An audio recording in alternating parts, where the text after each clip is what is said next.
Hello guys, how's it going? It's White Wolf here. Today I'm going to be doing kind of a different video. Recently I uploaded an amazing picture for my Instagram. If you guys do not follow me on Instagram, be sure to check me out. I'm going to put the link down in the description. Also have the username here on the screen. Follow me. I'll upload lots of pictures. I'll upload everything. And after a lot of tries,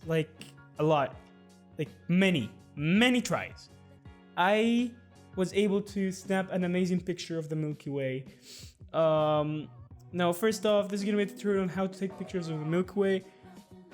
I'm not gonna actually go out and take one because, I think this was pure luck, me taking one. So that's good. That's about it. That's I took one. That's it. Check. Out of the list. Boom. Out. Not again. Never again. And so, well, yeah. What we're gonna be doing today is I'm gonna be explaining to you guys how to shoot the Milky Way and also how I shot it and how I edit the pictures of the Milky Way. And it took me about 100 tries to do this correctly, so if you don't get it the first time, don't get frustrated, you'll get it right. So first off, the most important thing, your camera. A lot of people want to take amazing pictures. Let me tell you this, not to crush your dreams, but you need a good camera. This type of pictures that you're going to be taking of the galaxy or space need a very strong camera / sensor. I have a Panasonic Lumix G85 camera paired up with a 1.4 aperture lens, 25mm, which is equivalent to a full frame to 50mm. This is a mirrorless camera, so that means if I buy a 25mm, I will be getting 50 equivalent to a normal DSLR. And so my settings on the camera when I took the picture is exactly widest aperture 1.4. This really helps out a lot if you have a lens. You can take one up to 3.5. If you have a 3.5, I'm pretty sure you can take one. It's not gonna be as detailed or as many cloud details you're gonna get, but you're gonna get a nice picture. You need to put the out of focus off. This is really important because then it will come out of focus, and you might have the Milky Way. You can see it that's out of focus, and it's really frustrating. That happened to me many times. Third point is the temperature. What I mean by temperature is the temperature, the white balance. You have to put it to a temperature mode, which is Kelvin. You have to go somewhere. It depends for every person. You have to go somewhere for around 44 to 47,000 Kelvin. It depends. It depends on your situation. And the last thing is trying out. You have to be ready. You have to have your tripod ready. You need a tripod. You need to be completely ready before the sun goes down. And the reason being is because stuff will go wrong and you have a lot of time to fix it, but you need to have everything ready before everything occurs. And so having a sturdy tripod is really important because of the wind, and also you trying out your shots, because sometimes it might work for 30 seconds, sometimes it might work for about 50 or 60 seconds. It depends on your camera and your lens. You have to try it out. And last and most importantly is the Milky Way. You can ask on Google, or you can even ask Siri on your iPhone. You can ask Siri on your iPhone, when is the Milky Way above me? When is the Milky Way going to be above me? And Siri's going to reply to what hour and day the Milky Way is going to be above you, and you have to go up to that location. Now, a really other important point is that when you're trying to take the picture of the Milky Way, you need to be off a place that doesn't have light pollution. Now, light pollution is where you live in the middle of the city, let's say New York. You're not going to be able to take a picture of the Milky Way because it's heavily light polluted. But now, a really nice trick to this, if you don't live in a very large city like I do, you can go up to the roof, and if you're pretty much higher than all the lights, if you point your camera straight up, you're going to have almost no light pollution, but you're still going to get some light pollution. Now, if you do all of this correct, you get many pictures, try a lot of pictures, and then you have to go edit them. And this is what we're going to do right now. Let's hop in. All right, guys, what we're going to be doing right now is you need to have Lightroom. This is a really important editing software for all photographers out there. This is a really helpful one too. So be sure to have it. It doesn't cost that much. It does. You can get it cracked. You can buy it. But yeah. So what you're going to do is you're going to take that picture. You can see it took me a lot of tries. This is 800, 733. This is one of the last pictures I took. But yeah, you can get it. You can get it. So once you get it in the picture, you're going to import it. And this is how the picture should look like. You can see it doesn't have all the things that we want.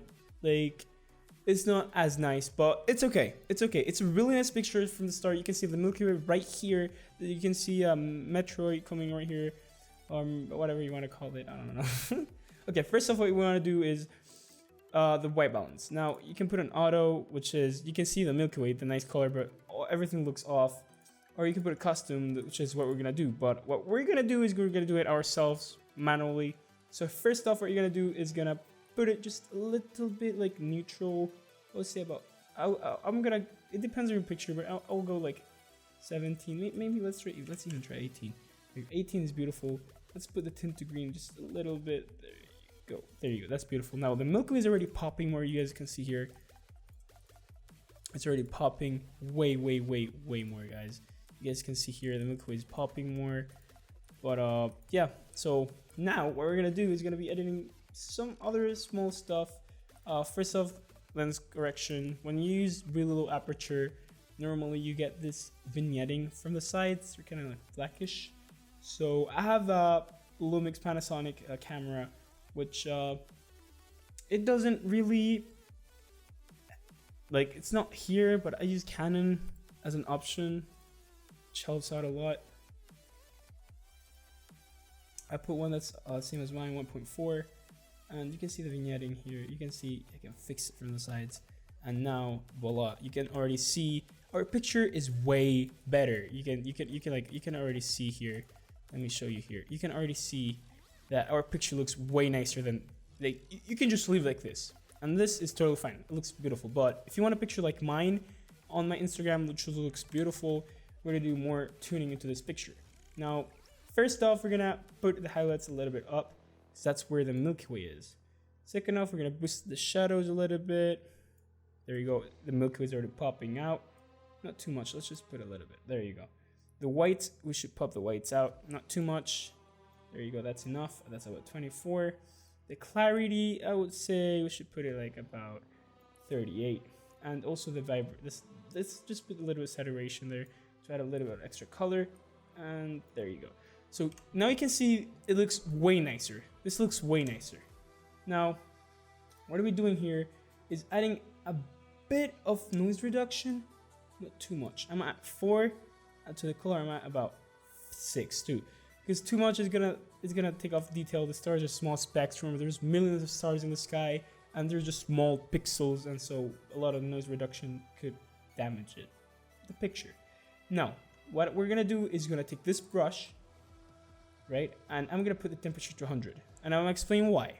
You're gonna put this brush, and you're gonna see the Milky Way, right? You're gonna go down and brush it so you can see what you're doing here.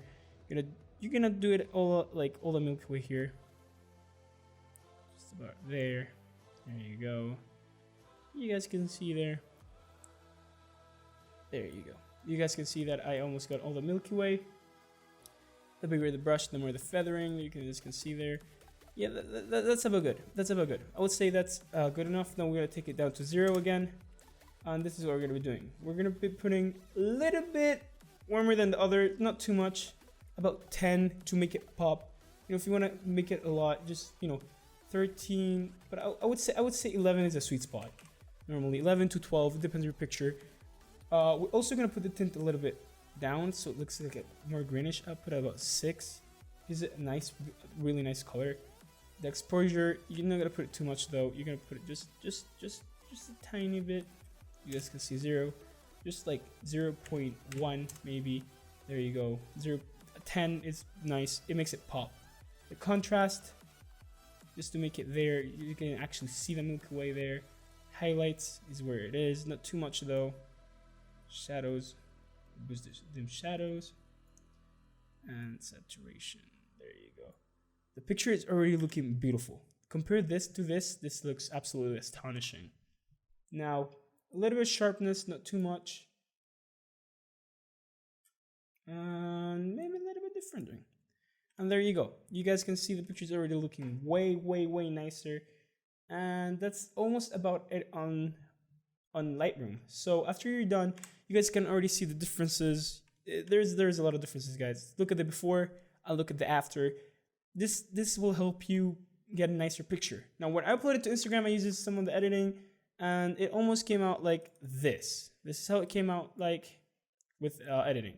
Now what I use Photoshop for, let me explain why I use Photoshop. After you export the picture, you're gonna open Photoshop. I'm gonna, for example, throw the picture. After you throw the picture, right, I use something called LUT. A LUT is a lookup that you can download or buy. There's a little LUTs coming. I can't link it down below because I bought mine.